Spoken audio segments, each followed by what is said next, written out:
یعنی یہ کہ حضور صلی اللہ علیہ وسلم نے جو ہجرت کی تھی مدینے کی طرف، تو وہ جان بچا کر بھاگنے کے لیے نہیں تھی، نعوذ باللہ نعوذ باللہ۔ ہاں، شدائد اور مصائب سے گھبرا کر جانے والے وہ تھے ہجرت حبشہ، جس کی اجازت دے دی گئی تھی کہ جس سے برداشت نہیں ہو رہا، جس کا ذکر ہم سورہ عنکبوت کے سلسلے میں ہم اس کا پورا بحث کر چکے ہیں اس کی، کہ جن سے یہ تشدد برداشت نہیں ہو رہا وہ چلے جائیں، وہ جا کر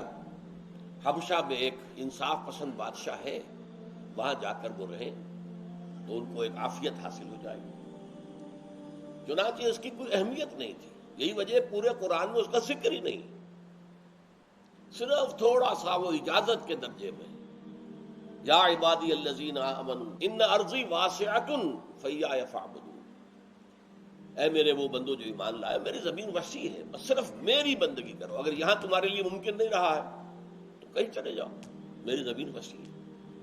لیکن اس کا قرآن مجید میں ذکر نہیں ہے۔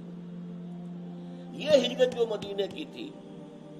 یہ لازم تھی، یہ فرض تھی ہر صاحب ایمان کے لیے۔ کیوں؟ اس لیے کہ پیش نظر یہ تھا کہ مدینے سے اب ہمیں یہ جو کفر کا گڑھ بن گیا ہے، شرک کا مرکز بن گیا ہے، جو ابراہیم اور اسماعیل نے تعمیر کیا تھا توحید کا مرکز، اور مسخ کر کے اسے شرک کا مرکز بنا دیا گیا ہے، اس کے خلاف ہمیں اقدام کرنا ہے۔ لہذا تمام اویلیبل جتنی بھی نفری ہمارے پاس ہے اہل ایمان کی، وہ سب اس مرکز پر جمع ہو جائے،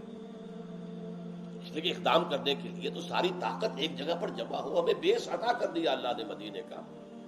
تو اب وہاں پر سب جمع ہو جائے۔ فرض تھی یہ ہجرت۔